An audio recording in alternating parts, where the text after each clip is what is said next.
Today on Guilty Movie Pleasures, there's no tricks, just treats. Because we're covering Trick or Treat.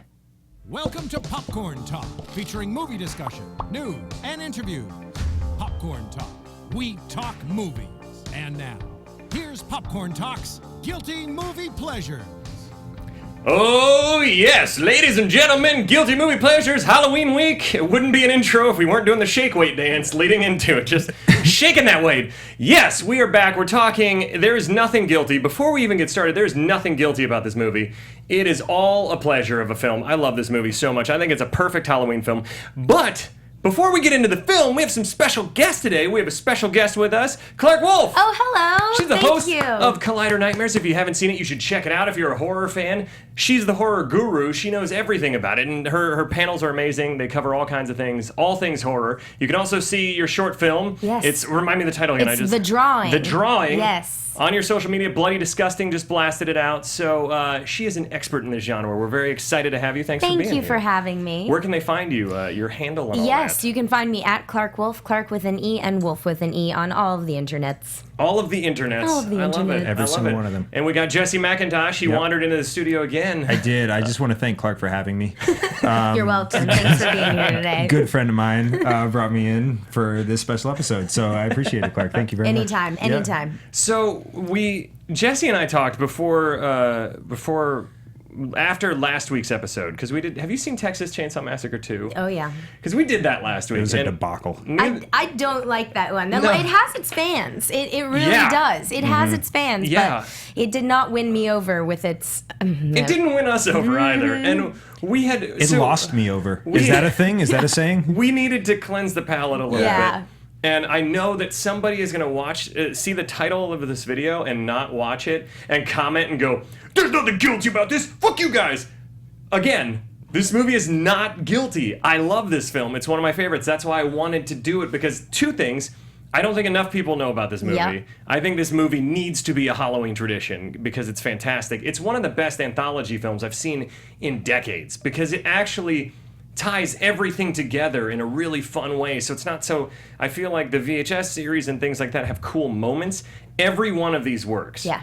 All four stories work. They all tie together. They all make sense. They have some gotcha moments where you're like, oh shit, I didn't even see that coming. They had kind of a bunch of gotcha Yeah, moments lots from of someone who reveals. had never seen it before. I thought I saw where it was going a few times. Yeah. And then, I guess I didn't. Yeah. It's super fun. I remember, so I want to first say when we first saw this movie, I saw it when it came out. I remember I just blind bought the Blu-ray because everybody had been raving about it. A bunch of my horror film friends that are fans of all this stuff, and like myself, and I remember watching it around Halloween and being like, this movie is the quintessential Halloween movie, because I love that it's steeped in the legends and the myths behind Halloween and why we do certain things, and when you mess up that order of the world's order and the supernatural order, there are consequences. And I just thought that was such a cool way to do it.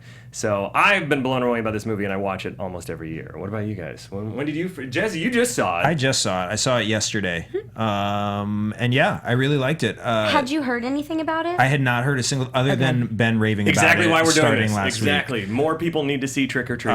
But no, I hadn't heard anything about it. The only thing that I could glean from any information they put out there, I assumed it was related in some way to Toys R Us and Kids R Us. Because of the spelling of the title, I was wrong. Oh my god. It had nothing to do Or with Babies that. R Us. Babies R Us. Babies R also, Us, like the whole totally. line of R Us establishments. But no, it had nothing to do with that. I did particularly enjoy the weaving of the stories. The twists we touched on a little bit, and I'm sure we'll get into that a little bit more later. But that really kept me on the edge of my seat. And the characters were cool. Like, they surprised me in There's a bunch a lot of ways. Like, really they weren't fun, really dark stock. comedy in it, It wasn't yeah. really stock like you would expect, or that I would expect and in even like when a traditional horror even when film. you think there's going to be a stock character, they have a twist on that character, which is real fun. Yeah. Awesome. So I'm glad. So you feel like I we enjoyed it. redeemed ourselves from last Yeah, week. it was you, also like a bite-sized film. Yeah. Like, it's a little bit over an hour. Like, it could have Yeah. been a Black Mirror episode. Yeah.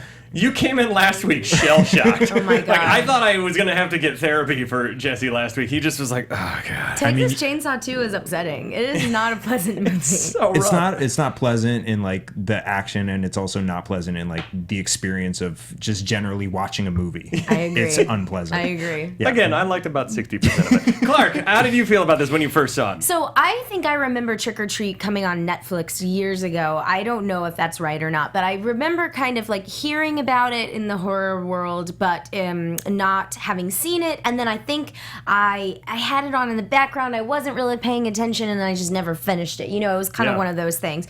But podcast I used to do called the Bloodcast, we did a show about anthologies, and so I finally watched Trick or Treat about, I'd say maybe 4 years ago, and I loved it. And you know, this is such a great depiction of Halloween. You know, I'm such a sucker for these, I don't know, glossy, gorgeous Halloweens that I don't think actually exist. But you see it in this movie. You see it in something like Hocus Pocus, where they have a huge town dance and everyone gets involved. We need to live in a smaller town. I That's know. what it is. Well, we have the West Hollywood Parade. Like, that's the closest we get, and that's not really, like, glamorous. That's more, like, debaucherous. And it's also inconvenient. Like, it's not easy to get to. Like, the whole town cannot go, oh, we're all going to go do this thing. It's like, no, you have to... 90 minutes to park. Exactly. You have to get an Airbnb, because don't even think about leaving West Hollywood that night, and don't try driving through it. And but anyway, I love this movie. I recommend it very much. Do you know or have the details about what happened, like why it got shelved for so long? No. Okay, great. So Please, for the school us. audience, this is what happened, because you know Bryan Singer was a producer on this film. Because it came out in 07. It came out. Oh no, 09. It came out in 09, but it had been done since 07. Holy shit. So this is a very interesting story about just Hollywood and studio nonsense. But basically, this was something that Mike had done. Michael Dougherty, the director. Dougherty. Yeah, I say Mike like I know him. I don't know Michael Dougherty. I wish I did, but I do not know him. I call him Dougherty. Yeah, you know, like they call him like around the water MD. cooler. Yeah, you know, Doughboy. whatever. That's what I go with Pretty sometimes. cool. Yeah. But no, so Michael Dougherty had worked with Bryan Singer on Superman Returns. He had worked with him on X-Men 2. And this, I believe, is his debut feature as a director. And so it was kind of one of these things where Legendary and Warner Brothers produced the film, but there was like a regime change, essentially. And whoever came in when this movie was finished and ready to go hated it. They hated this movie and would not put it out. I mean, it sat on the shelf completed for years, and then it didn't even get a theatrical release. No, it went straight to Blu-ray or straight to DVD. Which is crazy, the cult following that it has gotten, because people have discovered it, and everything you read about it, people love it. Yes. The people that have seen it love it. Well, I want to petition Legendary to, at the 10-year anniversary, do a theatrical run. That'd for be this. amazing. I think this movie... Let's do that. Right? So we've got 2 years, Yeah, we just got to start tweeting at Legendary every day for the next 2 years. It'll work. I'm pro petition. Yes. So of course I'm on Or board. 3 years, It makes I no suppose. difference. But yeah, so that's the story behind this. And I think when you look at the movie, I mean, it does look like a studio movie. Yeah. Even though it wasn't a super expensive film, it definitely looks like they put the money on the screen. I mean, this movie is gorgeous. It's so beautifully shot, and the gore is so great. And we'll get to the point. I should say, if you haven't seen this movie, maybe stop watching now and go watch the movie and then come back and rewatch it, because there are some really cool reveals that will get ruined and your experience will get ruined. We are going to spoil things. So stop watching, go watch the movie. It's 80 minutes. You can then rewatch this. Yes. You don't have to watch this live. And you can stream it. You know, I think it's a $2.99 down or rental worth or it. something. I found it online for free, but pay for it, please. Shame. I bought this. I own it. I bought it brand new. I'm not saying I watched it for free. I'm just saying I found it available for free, and then I went somewhere else and paid for it. There That's we go. what I said. Perfect. Totally. Yeah. So we're going to try and do the plot in under 3 minutes. We're going to achieve this. I know we will. We're going to bounce back and forth with plot points under 3 minutes, and then we're going to get into this. So, Zach, are you ready in the booth? Oh, yeah, let's get started. All right. In 3, 2, 1, I'll start us off. There's an opening commercial where it's like a 1960s type thing. Like, here's how you do trick-or-treat safety, everyone. It's black and white, and then There's a pumpkin there. There's a couple arguing. She's in a Bender from Futurama costume, and he's dressed as Gimp without the mask, I guess. And they're like, Halloween sucks. I don't like this. She blows out the jack-o'-lanterns like, you shouldn't have done that. I'm going to take down the decorations. That's how much she hates Halloween. She has a ton of decorations. For someone who hates Halloween, she went all out. Well, technically, her mom is not a fan of Halloween. Her mom is going to be very upset. So she's going to be upset. So then she's taking down the decorations. He's getting ready watching a nature video where it's actually like a 90s porn. And then there's something in the things, and then she gets tackled, and then this lollipop slits her throat, and then blah, what's next? Okay, so then we find 4 girls in a dressing room, and they're like trying on costumes, and they're like, this one, I look stupid, and they're like, shut up, come on out here. And Anna Paquin comes out, and she's dressed as Little Red Riding Hood. So like, cute. you look great. Well, let's go find our dates. And she's like very apprehensive. She's like, no, I don't know, I want my first time to be special. And they're like, oh, you're a virgin. You're such an obvious virgin. Blah, blah, blah. And so the blonde girl, she finds the store clerk, the guy who's checking her out. She's like, okay, we're heading to this party. We're heading to this party. We're less than 2 minutes. Okay, so then they go out on the streets and they find dates. Okay, and then after that, so there's a little boy out in the streets. There's a huge party in the town square. There's a little boy dragging his Halloween bag, and this kid sucks. We do not like him. He blows out bad Santa kid. Yeah, bad Santa kid. So he's smashing jack-o'-lanterns. He goes to a house to steal all the candy, and he is found by what's his Principal name? Wilkins. Principal Wilkins, and basically Principal Wilkins turns out to be not so nice. Poisons the kid, takes him inside, where he and his son comes home. His little son comes home. So you think, oh boy, this kid is going to be in for a horrible surprise when he finds out his dad is a killer. But what do we learn? The kid is actually involved, and he says, you got to help me with the eyes. And then they reveal the decapitated head of Bad Santa Kid spinning around on a little lazy Susan, and it's adorable. And then we have the 4 other kids that are walking house to house gathering jack-o'-lanterns. They go get Rhonda. And then they go to this legendary the rock quarry, where there was a bus crash. And they go down the elevator to the quarry. Then it sounds like they're getting attacked, and then it sounds like they're just playing a trick on Rhonda. And so she goes back to the elevator. She's like, no, I'm taking my ball. I'm going home. After the zombie kids have come out, because what it was is these parents had paid this bus driver to kill their kids because their kids were too much of a hassle. They were like... they were special needs, Special needs kids. It's really dark. It's really upsetting. Really dark. And then Rhonda lets them all get murdered. She goes off. Oh, shit. We reveal it that the 4 girls that are virgins, I'm going to take us home. We are the 4 girls and the virgin. They're in the woods, and they turn out to be werewolves. They maul and everybody. They kill the principal. Principal Wilkins, it turns out to be the fake vampire in the mask. He pulls out his teeth. She kills him. Then we have Brian Cox's character being chased around by Sam. He's getting attacked in his house. He's about to get murdered. Sam leaves, and then the kids from the bus show up, and it turns out he was the bus driver. And then they attack him, and then there's credits. And then the camera goes around, and it's the original couple from the beginning. It's the original couple from the beginning. We end where we began. That is it. Woo. And you end on trick or treat. Trick or treat. Oh my God. That was good. We made up for lost time there. We did, yeah. Because all 3 of us were getting very detailed. I realized it was like, oh yeah. We were like getting into lines of dialogue. And then she said this. I do love that this takes place in Warren Valley, Ohio, and I know Warren County and Lorain County, and I don't know if there's a Warren Valley, Ohio. Not anymore after the destruction of Trick or Treat. Exactly. But I know what you mean though, Clark, when you were saying it has this picturesque feel of like this Americana version of Halloween, where it's like every year I want Halloween to have that magical feeling, and every year it ends up being what you said, which is driving to Santa Monica, trying to park for 90 minutes, then having to walk. This happened last year. My mom came to visit for her birthday. We parked way further than we thought. We walked like 1.5 miles. My mom was in heels. Oh, geez. She was not happy. But then as soon as she got to take pictures with everybody in drag and stuff, she was laughing and loving it. But then, it's every year. It's not this cool festival. It's just more like drunken people and not... And even when I was a kid, I remember it was too cold. And then my mom would be like, wear a jacket. And I'm like, this ruins my costume. Or you have to take your mask off because your face is getting sweaty under your mask. And so then you're going maskless for most of the trick-or-treating. So Halloween's always been like that. Yeah. But I used to wear thermal underwear under my costumes in Ohio. It was brutal. Yeah. So I think the point is that, we see all these things in the movies and on TV, these like magical Halloween celebrations that I know that I would have always loved to have, but didn't. And so I see something like this, and it just makes me feel so happy, even though there's so much horrible things that happen in this movie. I also like that this one's a hard R, by the way. Yeah. I think that's worth mentioning. Like, this is a movie where kids die. It's super dark. It's really dark. There's a dark sense of humor. It's violent. There's nudity. There's all of these things.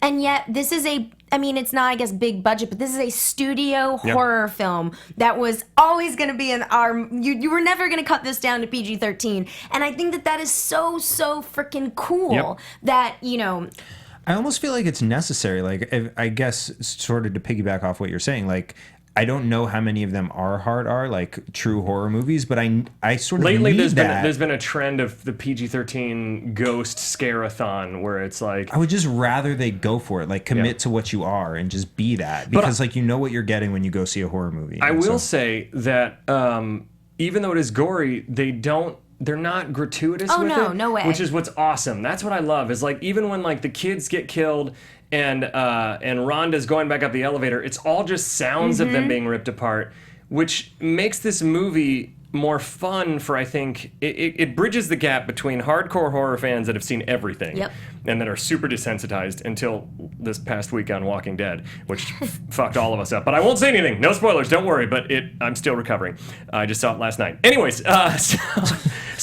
but it bridges the gap between people who can't handle a ton of gore and then gore hounds who need that in their, or not need it, but who look forward for that in their Well, films. this is the thing. I always get asked question. I'm sure you get this too, being a horror fan. Like, people who are friends who are just they're not horror fans, but sometimes super squeamish at Halloween they want something kind of creepy, and they're adults. It's like, okay, what can you handle, what can't you?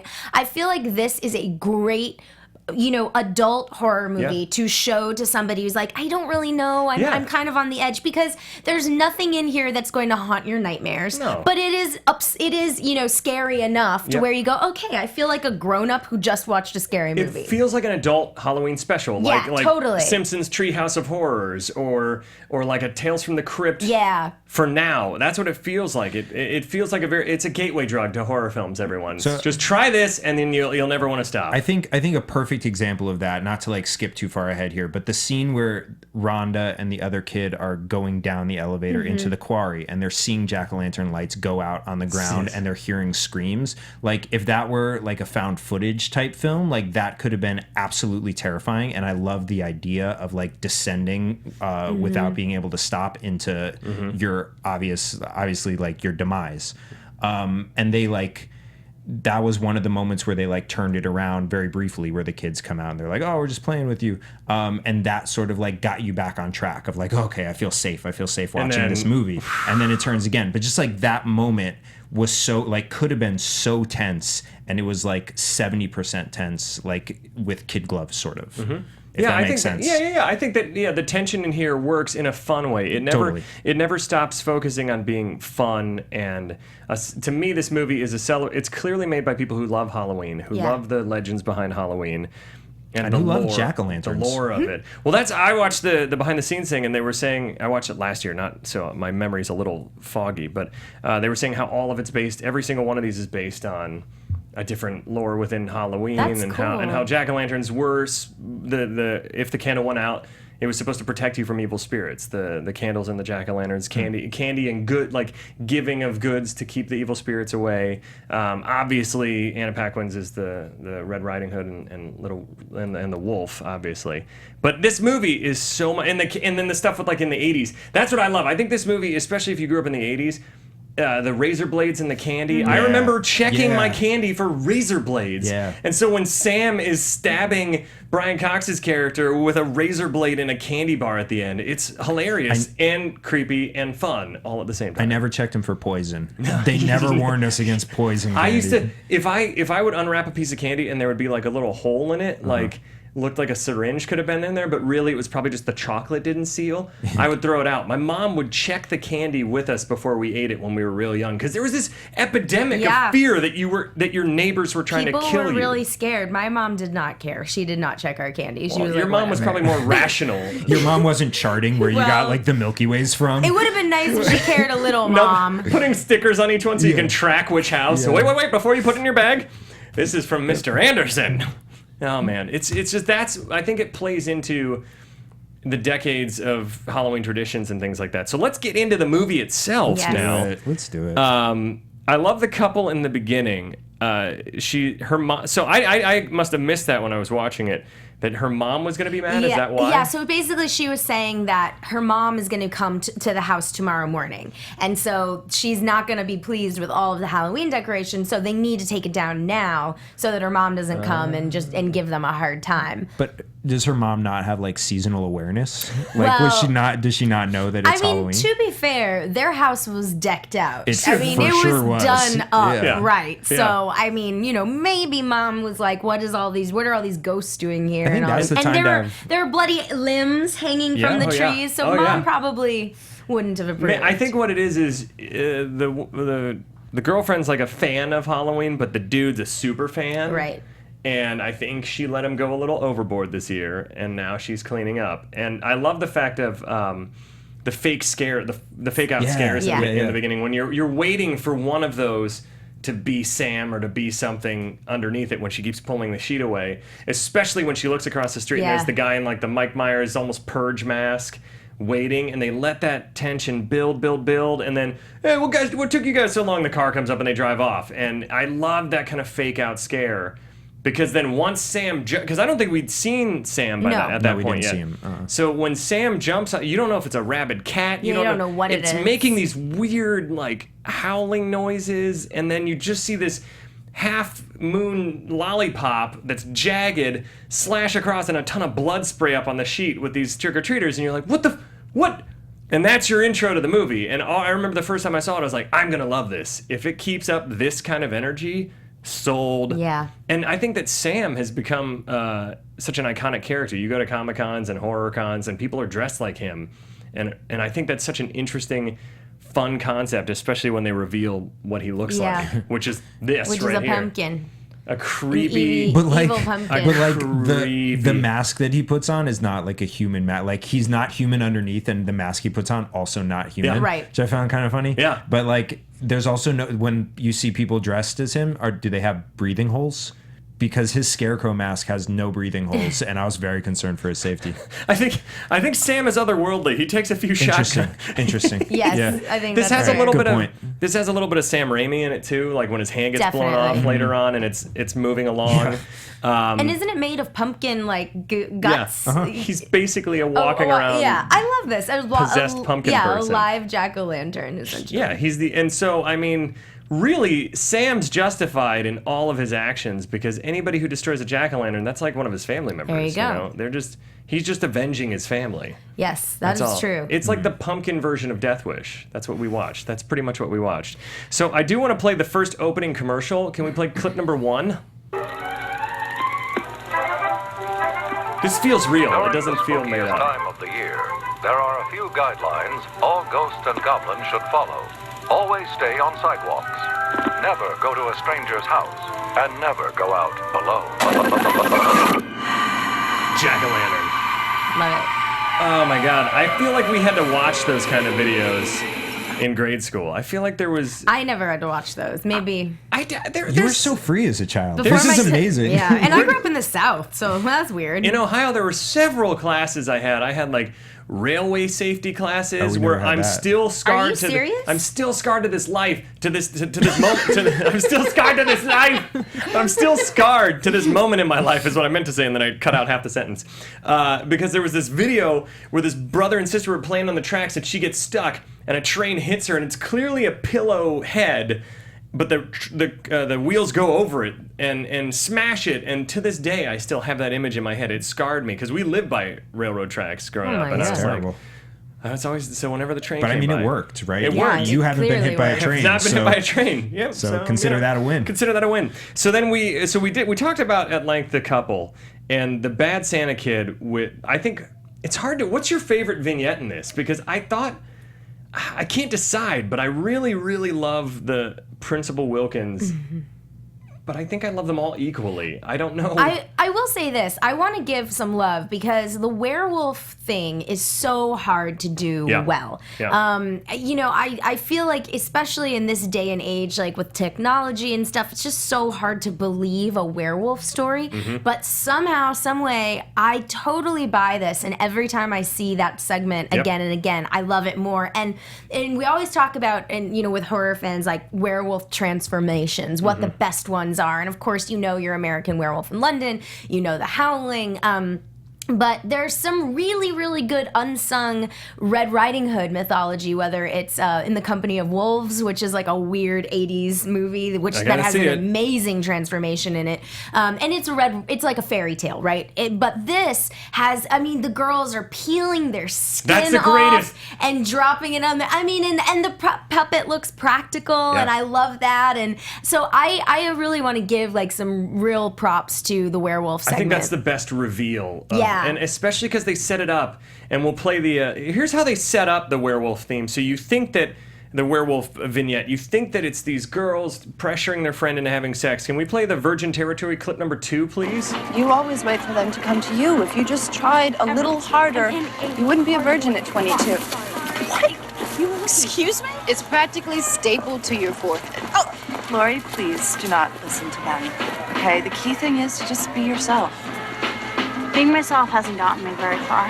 Maybe I'm too old-fashioned, but I've always wanted my first time to No, please don't say it. special. I love that because that's lifted from almost every first scene with the girl who's going to be the final girl in a slasher film, where it's like, I just wanted to be special. Don't pressure me, guys. We're going to this party. You're going to get laid tonight because Brian broke up with you and you deserve it. You just need to be free. And especially since a lot of that came out of the whole theory that horror films are cautionary tales and to try and scare teenagers not to smoke weed, not to have premarital sex.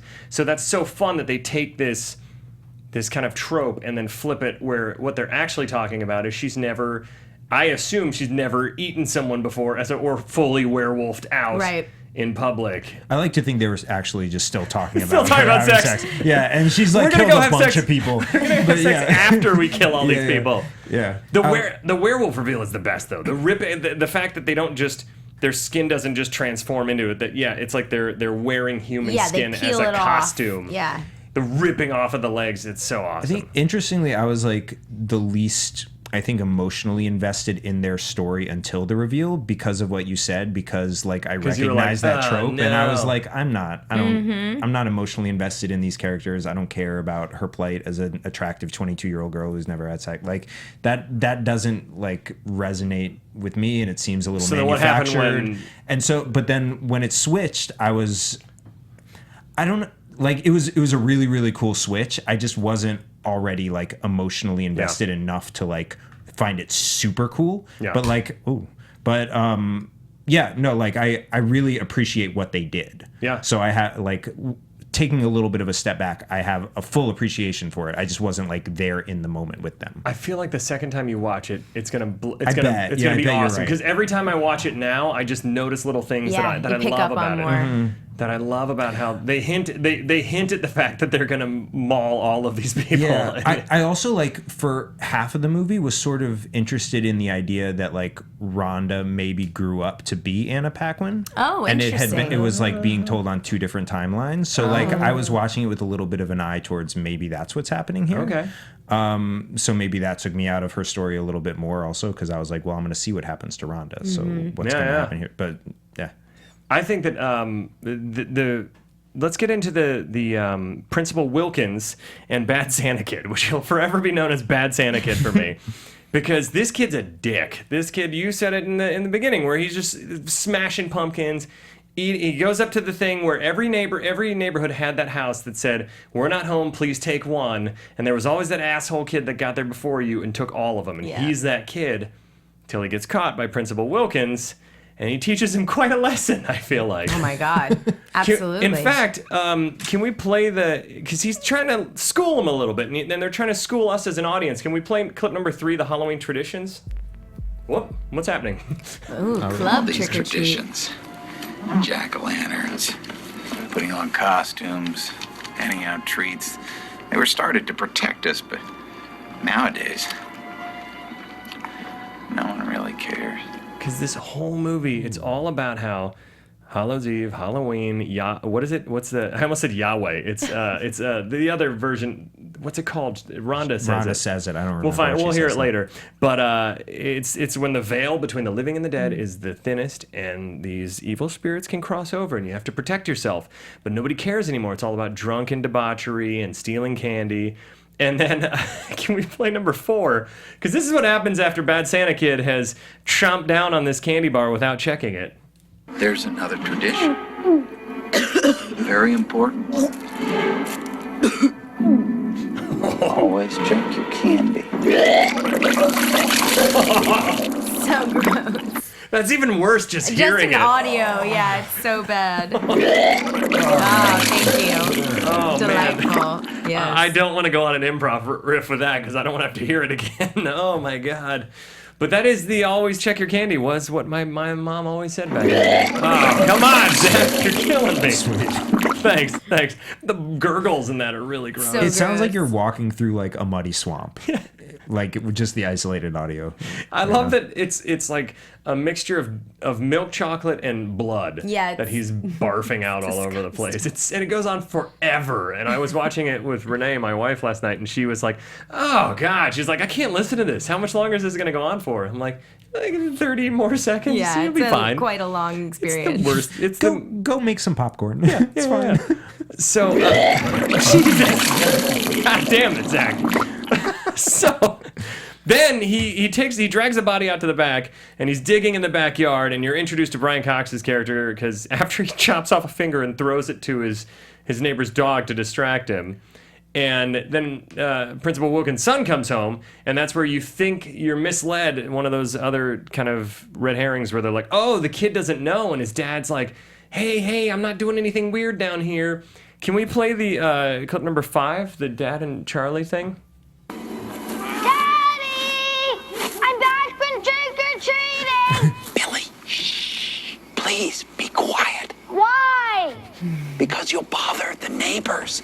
Go watch Charlie Brown, and I'll be in a minute. Charlie Brown's an asshole! Billy Wilkins, language. Billy Wilkins, language. You know, growing up as a kid, I watched Charlie Brown, and I always kind of sided with him because I always thought that was my life. You know, I was kind of the kicked around kid, the kid that people made fun of, and my sister always thought that he wasn't the hero of the show. He thought that his little sister was, and I guess from her perspective it was. And I dressed as Charlie Brown one year, and she laughed at me in front of all the upperclassmen that I was friends with. And she just said, Charlie Brown's an asshole! she actually sounded a lot Terrible. like that. It That's sounded just awful. like What my a sister. jerk. Charlie Brown's an asshole. That's awful. I couldn't remember Charlie Brown's little sister's name. I was gonna ask for help when Lucy? Lucy. That's definitely a character. Was that his sister? I don't know. There's Lucy and Snoopy. Or did right? Lucy like him? I can't remember. she Oh, likes Zach's gonna figure it out. So that's why Nice. halfway through my The power of the if you can internet. call that an improv, my head almost exploded. So Yeah. I watched like sort of an artistic version of Charlie Brown, Peanuts, where like all the different characters were represented as body parts. So like Snoopy was the mouth, Lucy was the belly, and Charlie Brown was the posterior. And we were not allowed to curse, but I like couldn't contain myself as a kid. I just blurted out at the TV. Charlie Brown's an asshole! And I was right. I was right. You weren't being rude. I got punished, but I was You weren't right. being You were vulgar. right. Yeah. You were just stating a fact. Yep. Yeah. You know, it's funny with like all the TV specials when you're a kid and you know, it's like this whole Charlie Brown thing is like a part of so many kids' childhoods because there's Great Pumpkin and then there's the Christmas one and then there's it. I never watched any of these things growing up. Yeah. Never. And so when I became an adult, I had, because Ben and I did a short that was sort of revolved Oh, you should go check it out. Yeah, it's called Where Are You? And it's a good Halloween short film, but I'll tweet it. I'll tweet it out today. If you Google "Where are you," You'll find the it. first thing that comes up is going to be the short film. I'll that tweet we it out did. so you can see. it'll also be put on a list. But no, I didn't watch any of those things and the Peanuts until I was an adult. And I gotta say, my reaction was just that. Charlie Brown's an asshole! I'm sorry. Especially if you watch the Thanksgiving special, where it's basically like, this is exactly how Thanksgiving was, kids. It was all perfect. The settlers just came over and befriended the Native Americans. Sure. And then they moved away. You know what? Charlie Brown, Perfect. Charlie Brown's an asshole. You're an asshole. Nailed it. Yeah. There we go. I love it. I love the awkward pauses. They're my favorite. By the way, Charlie Brown's sister is Sally. Sally. Lucy. Lucy's the girl always pulling the football. Yes. That Lucy's the asshole. Let's be honest. Sally's real forgettable. So then the big reveal is that when I watched it with Renee last night, and I think that this is, I don't know if you had the same feeling, Jesse, when you watched it for the first time, when the dad's coming down and the kid's in the basement and he has the knife up, Renee's like, he's going to kill his kid. Yeah. He's going to kill his kid. He's going to kill his kid. And I was like, no, don't, just watch. And then it even makes a noise that you think, and then it reveals that he stabbed the head of Bad Santa Kid. And it's just sitting on that lazy Susan, The first spinning time around. I saw that scene, I remember feeling the dread Oh, yeah. and just being like, oh my God, this Yeah. dad, where's his mom, first of all? Or where's this little kid's mom? We don't know. Who took him trick-or-treating? They hint at it where he's like, I wish, because and that's why it even leads you in that direction more, because it's like, I bet you wish your mommy was still here, and you're like, oh man, this dad's So he killed everybody, right? Yeah. He killed the mom, and he's gonna kill this kid. I remember that. I remember that feeling very, very specifically. But there is another body in the backyard, so it could very well be the mom. Could be. It could be. I mean, I'm concerned with who took him trick-or-treating because he just came in and was like, I'm done with trick-or-treating. Maybe Sam took him. Perhaps. Perhaps. Yeah, it turned out not to be a concern because the kid's a psychopath. So, like, Exactly. feel free to go out by You should yourself. be concerned for the person that did take him trick or Now treating. I am. He's I am, in probably retrospect. dead, because can we play the clip number 6? This is what the kid says after... Don't forget to help me with the heist. Let's play that one more time, because he's so adorably terrifying. But don't forget to help me with the heist. That's something horror films have a tough time doing, is making kids creepy. And in this one line, that kid is terrifying. Yeah. That kid is... That's the thing that'll make or break a moment in a horror film when you have a kid. If it's like a lot of these supernatural things happen where it's like the kid is haunted or the house is haunted, Right. haunting the kid. And if the kid isn't a good actor, you're just like, oh, fuck, this is 90 minutes of this. But that one moment sells it for me, and I'm so glad. This is a moment, though, where they could have gotten crazy gross and started carving an eyeball out, and they just leave you with the idea that they're going to carve up this human head. Which there's this awesome short film, this director, I believe her name's Patricia Chica, I think. Oh, shit, what's it called? But it's these... Where are you? These heads get chopped off, and they're getting plopped out, and it's super gross, and you're like, oh, like eyeballs are getting poked out, and you're like, this is disgusting. What's happening? It's all practical. And then they're like, all right, let's pose for the picture, and it reveals it's a family of pumpkins carving human heads, and it's fantastic. I gotta find, even though I just ruined the twist, but sorry, Patricia. It's a great short. Anyway, so then the trick-or-treaters go around, and they pick up Rhonda, and they call her not the most PC name, because she's kind of like a savant when it comes to Halloween. She's got Rain Man-ish. I'm trying to figure out how to say this PC. She's like bookish. She's very bookish, bookish, yes. and She's on the spectrum somewhere. Yeah. Yes. And her house is decked out with, which I thought it was Brian Cox's house, because it looks very similar. Yeah, me too. To his at the end when he has all the I jack-o'-lanterns. didn't notice. But so they bring her out, and it's the typical. Again, they play with the horror trope of the cute boy and the nerdy girl, and he's pretending to like her, and then he does something really shitty, and then he's the first one to be like, when they reveal that it's a fake out, that they're not really being eaten by these zombie kids. And I think that's the way they flip that again, where it's like, oh, he's the nice kid now, and like, guys, we shouldn't have messed with her. I love that there's always that person in a horror film, like, hey, this super mean prank we planned, where we're gonna get someone who's already socially awkward and potentially on the spectrum, take them down, tell them this legend of a school bus full of special needs kids, which is super dark, where their parents were like, we can't deal with you, so on Halloween, chain them all to the bus, drive out to the quarry, and then just hand them all candy and flip it in neutral. But it doesn't quite work out that way, and the bus driver goes down with it and then climbs out, but they all drown, and you're like, oh, is this real? But then the bus is there, so you're like, there has to be some truth to this. But to do this, I didn't know any kids that were this mean growing up. Did kids play that? Like, the worst prank we ever played on anybody was like, on April Fool's, I had my sister run down the street with ketchup dripping down her hands, screaming that she'd been bitten by a rat. And my neighborhood friends came back, and there was a rat in the garage, a fake toy rat we had, and they were freaking out, and they got a net, and they were hitting it with it, and then they picked it up and realized it was a rubber rat.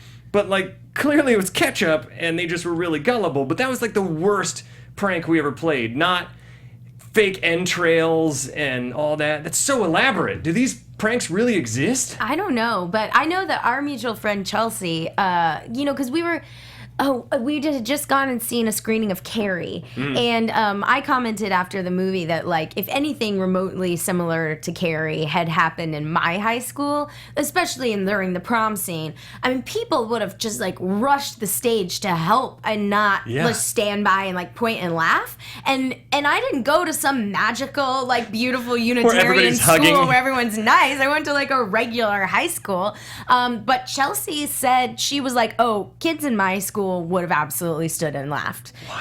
They were mean. They were bullies. Like they shoved her in lockers and put gum in her hair and like really fucked with her. So I don't know, but that wasn't my high school experience. I was bullied a lot in junior high. So in junior high, I think if I had gotten like blood poured on me in front of everyone, they would have been like, yeah. I feel like straight bullying would have been like more typical of the high school that I went to, not like super intricate, like well thought out and well planned pranks. Like it would be like, this is available to me right now in this moment when I see you. Let me do this. Yes. And they bail on the cute boy, like heartthrob bails on it immediately. Yeah. He's like, guys, she freaked out for about 10 seconds. Maybe we should. Oh no, it's because she falls. She falls and hits her head. Yeah, she hits her head. That's when shit gets real and she hits her head. And I love the revenge she gets when the real bus zombie kids come out. And she just locks the thing and goes back up, and it's like... the more I think about it, this really is his Carrie. I mean, this is like, it is kind of beat for beat, like, his take on that story, which I think is kind of cool. It's awesome. I think it's, it's got a great anti-bullying message, which I'm always fond of. I'm always fond of. Do not pull elaborate pranks on the kid that you consider the weird kid, because they may leave you for dead with zombie... dead special needs kids. It's also like so if you need to get a bunch of exposition out in a short amount of time, like insert socially awkward character and just have them like just vomit. Way to set up that clip. Can we play clip number 7 where Rhonda explains Halloween and we'll finally figure out what the other name for Halloween is. You must really like Halloween. You mean Samhain? Samhain. What? Samhain, also known as All Hallows Eve, also known as Halloween. Predating Christianity, the Celtic holiday was celebrated on the one night between autumn and winter when the barrier between the living and the dead was thinnest, and often involved rituals that included human sacrifice.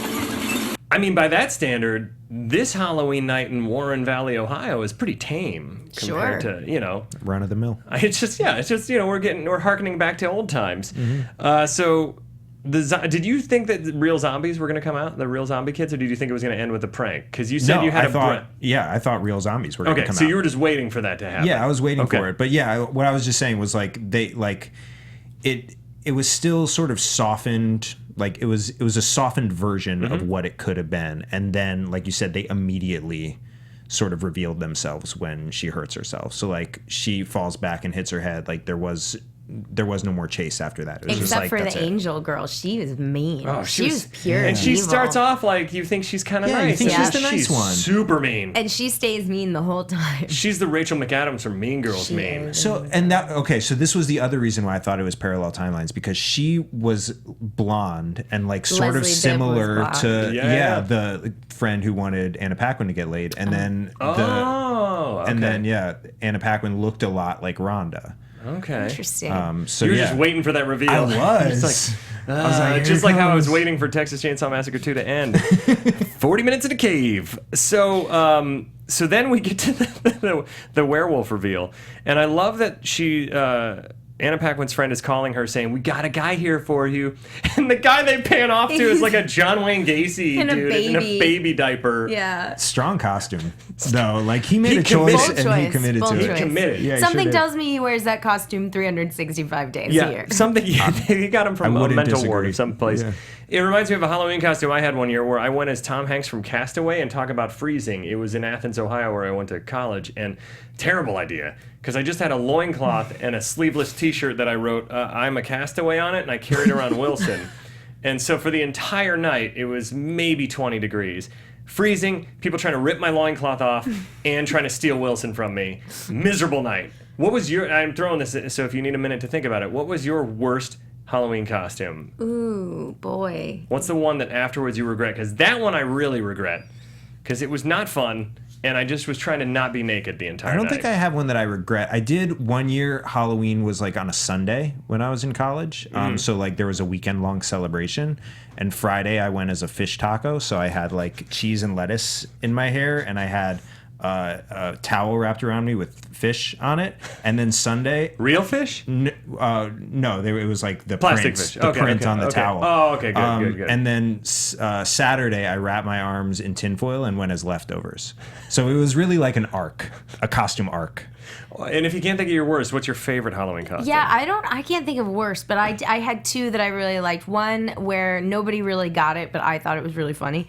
And it was Miss Congeniality from the poster. Yeah. So I had on a pink dress. And Not from the movie. Not from the movie. Poster. Well, I say specifically from the poster because she never wore that dress in the movie. Interesting. The pink dress with the sash and the gun holster. Yeah, exactly, and combat boots. But then the other one was, so I was invited to a Doctor Who party, and I've never really been the biggest Doctor Who fan. So instead of doing Doctor Who, I went as Guess Who, and so I was Maria from Guess Who. So I wore a red beret, or I wore a beret, and I bought a piece of poster board and I cut it out so that there was a flap. So it said, when it flapped down, it said Maria on it, but then when you flap it back up, it said Guess Who on it. That's awesome. Yeah, that's strong. And that took like 45 minutes to make, but it was a pretty sad story. I did not get a single photo of that costume. What was I thinking? But yeah, that was a good one. I like that one. I think two of my photo favorites. Didn't happen. I have a few favorites. I did Weekend at Bernie's, even though I stole it from my buddy Nick Stefosic, who did it in college. I did it a few years ago on Santa Monica, but I did Weekend at Bernie's 2 specifically, and I had a Walkman with headphones, and I did the conga dead man walk all over, but everybody kept yelling, Borat! And I was like, no! Did you have Weren't you Borat? Did you have two men with I was you? Borat 2 Halloweens Yeah. ago. No, but yeah, 2 Halloweens before then. But yeah, no, I had because I had the headphones, so the music made me move in Weekend at Bernie's 2. Right, And they either said Borat or Beastie Boys, and I was like, God damn it, I'm wearing a members only jacket and a Hawaiian shirt. I'm Bernie. And then when Renee and I, my favorite couples costume we ever did was either Die Antwoord, where we went as the ninja, and Yolandi Visser. And that was awesome because only like 3 people got it. But those who did thought it was awesome. And then Homeland, when she went as Carrie Matheson and I went as Brody. And I just tried to make my mouth as small as possible, and she made ugly crying faces all night, and it was fantastic. We did a couple's costume once. After Jesse, tell us some costumes, Zach. Sorry. Yeah.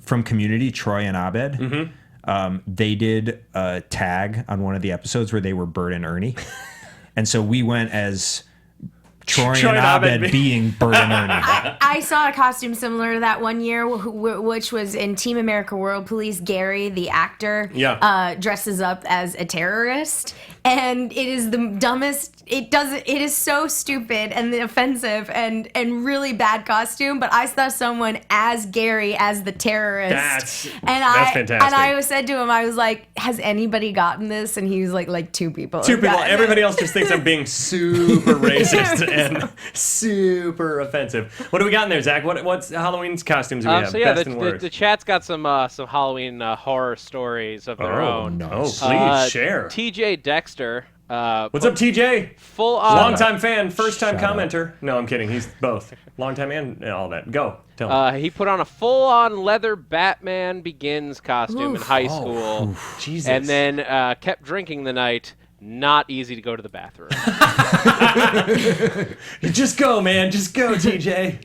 And then Canucks fan says that they dressed up as Darth Maul in middle school, went trick-or-treating door to door, and then knocked, and a girl that they liked answered the door, and that was the moment he realized he was too old to be trick-or-treating. Wow. No, that's the moment you realize she was too young to not be trick-or-treating. The girl I liked, I got sick from too much Halloween candy one year, and the girl I had a crush on, I got up because I was feeling nauseous, and she was dressed as a cheerleader. I was a zombie with like blood on my hands. So not only did I accidentally bump her and get blood on her white sweater, I ended up throwing up on her desk. And then she moved away and came back during high school and was like, "Hey, you threw up on my desk in first grade." And I was like, "Yep." Do you think she moved away because you threw up on her desk? Maybe. Probably, That was right? totally why. Legit happened. Threw up on her desk. What else do we got? Anything else in there? Nothing else, but I have also done please. Castaway. Yeah. As a Halloween costume. It's in theory really fun. I waited till I moved to Los Angeles. When it's 80 degrees. That was smart. Yeah. Good call. I did Helen Hunt from Castaway once. No one knew what I was doing. There you go. So- However, I did take it one step further than you because I was walking around without a shirt on the entire night. I couldn't fully commit to that. Uncomfortable. I couldn't, but I did have the big beard at the time because I was in a really weird play in college. A Brecht play. Bertolt Brecht, super weird. Anyways, who gives a shit about it? Everyone's like, oh, you lost me at Brecht. All right, theater nerd. Everyone wants to know now. They're Please, please tell me what Brecht play. It's gonna haunt my dreams. So not Hamilton, right? It's a different one? Our final vignette, I'm not giving up my shot, or what it is, whatever it is. So the final vignette is where Brian Cox's character gets stalked by Sam, and so each one of these has kind of an homage to a different genre of horror, and this one is definitely the home invasion, the Jason Voorhees, the Michael Myers, but it flips it where it's an old man being stalked, and this tiny, almost childlike creature following him around, and it has even that where when I was a kid, I was afraid of underneath my bed that something, and I remember hearing that, look out when you get in your car because somebody could slash your ankles. So there's all these weird fears in the 80s that came out. Do you guys remember that? Yeah, like someone sure. would slash your ankles when you get in your car or under your bed, and then they do that, but with a razor blade and a candy bar. Yep. Fucking love that. I love that so much, Michael Dougherty. You are brilliant. Please make Trick or Treat 2 immediately. But I did write down that when Brian Cox falls down the steps and he slides on all the candy and then he lands on glass and razor blades, Sam is kind of like a fucked up Kevin McAllister, where it's like... that's what it reminded me of, too. Home Alone traps, totally. Yeah. Home Alone traps. Except Halloween-y. Super twisted. Yeah. If Kevin McAllister had actually murdered Joe Pesci... But wasn't there glass in Home Alone also? Did I make that up? Didn't they get glass in their hands? He steps on ornaments. Oh, the ornaments. That's what it was. But it's all comedic, ooh, it just gives me bruises instead of... Sure, but I did have an image of Oh, man, imagine if they made an R-rated Home Alone reboot where Kevin McAllister... Fun fact, horror fans. Please. There's a movie I saw at Fantastic Fest this year that does not have distribution currently, but it is probably the closest you will get to a horror version of Home Alone, and it is called Safe Neighborhood. So put that on your radar. I don't know if this movie will ever get distribution because it's really fucked up. It sounds and tame. there's a huge reveal, but it's... Anyway, I want to see Safe it. Neighborhood. Are you telling me the neighborhood is not safe in it? Is the title Is that the twist? Is the title ironic? Uh-oh. Oh, gotta start wrapping. So I want to play 2 more sound effects real quick because I love the sound effect right before Sam gets shot. He's gnawing on Brian Cox's leg, and Brian Cox, who's a proud NRA card-carrying member, brings his shotgun, and the cartoonish sound effect of Sam's reaction is amazing. Can we play clip number 9?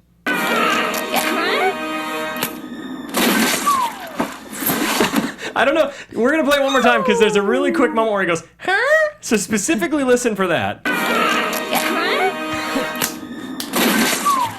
He's such an adorable little terrifying monster. And then Did you they think... use a slide to make that So he gets slammed against the wall, and Brian Cox does the smart thing that people don't always do, which is shoot him a bunch of times. You think it's dead. Then we have the Sam Raimi hand crawl reattach. And almost kills him. There's a little Addams Family also. A little Addams, yeah, of course. Yeah, I guess Adam. I would say that Sam Raimi borrowed that from Addams Family. Perhaps. Good point. So what's the thing I'm unclear about is when he gets stabbed with the sucker, did he block it with the candy bar, or where did the candy bar come from that saves Brian Cox's life? I think it was just a happy accident. It was a happy accident. That's how I saw it, was that he had the candy and then it just happened to be in the spot where he was being stabbed. Because Sam, the whole thing was he wasn't giving out candy to kids, and then Sam was like, all right, you learned your lesson, and you think it's over. He's bandaged up. It's hilarious. He's got that creepy wheezing thing he does, and then the zombie kids show up, and this is the final clip from the show. Can we play number 10? This is when the zombie kids show up and we realize he's the bus driver that drove them over the quarry. Trick or treat. So good. So good. All right. Then he gets ripped apart in comic book panels. We don't see it. Ladies and gentlemen, if you have not seen Trick or Treat, I hope you didn't listen to this entire podcast because we ruined it for you. But if you have seen Trick or Treat, tell your friends to watch it. Make this a Halloween tradition. It is for me. I know it is. It's going to be for my two guests here today as well. Now, before that music is so loud and distracting right now. My brain's going. He's giving you a score with which to wrap up. I love it. You keep the score going. Take you back to your Brecht days. Clark, thank you so much for being here. Thank you guys for having me. This was so fun. I love this movie, and what a treat. Where can they find you? Where can they find Collider Nightmares? All that good stuff. You guys can find me at Clark Wolf, Clark with an E, Wolf with an E on the internet. You can find Collider Nightmares, where we're not just talking horror. We talk science fiction, thriller, fantasy, genre, just in general, on Collider Video every Tuesday at 5 p.m. Pacific Standard Time. And don't miss the drawing, which premiered on Bloody Disgusting this Monday. Yes. Jesse, where can they find you? On Twitter at TooMuchJesse, promlosers.com, coming soon for Sketch, 86 Charles Podcast. All right, you can find me at the Ben Begley, at Guilty Movie Guys for our podcast here, at Funhouse Mass, because Twitter has a weird character limit, but the Funhouse Massacre is now out on Showtime, and for those of you who are in England, it's coming out on Halloween in England, getting distribution in England on Halloween. But it'll be on the other side of the street, so just keep your eyes open for that. It takes place on Halloween, so we hope you enjoy it. If you do watch it, send a photo, tweet it at me. I'll send you a signed poster. I'm just going to send some free posters to people. The first 3 people that tweet a photo of them watching it, saying it's their new Halloween tradition, or trolling me. Either way, that's fine. Until next week, ladies and gentlemen. God damn it, Zach. What is your guilty movie pleasure? From producers Maria Menounos, Kevin Undergaro, Phil Svitek, Christian Harloff, and the entire Popcorn Talk Network, we would like to thank you for tuning in. For questions or comments, be sure to visit popcorntalk.com. I'm Sir Richard Wentworth, and this has been a presentation of the Popcorn Talk Network. The views expressed herein are those of the hosts only and do not necessarily reflect the views of the Popcorn Talk Network or its owners or principals.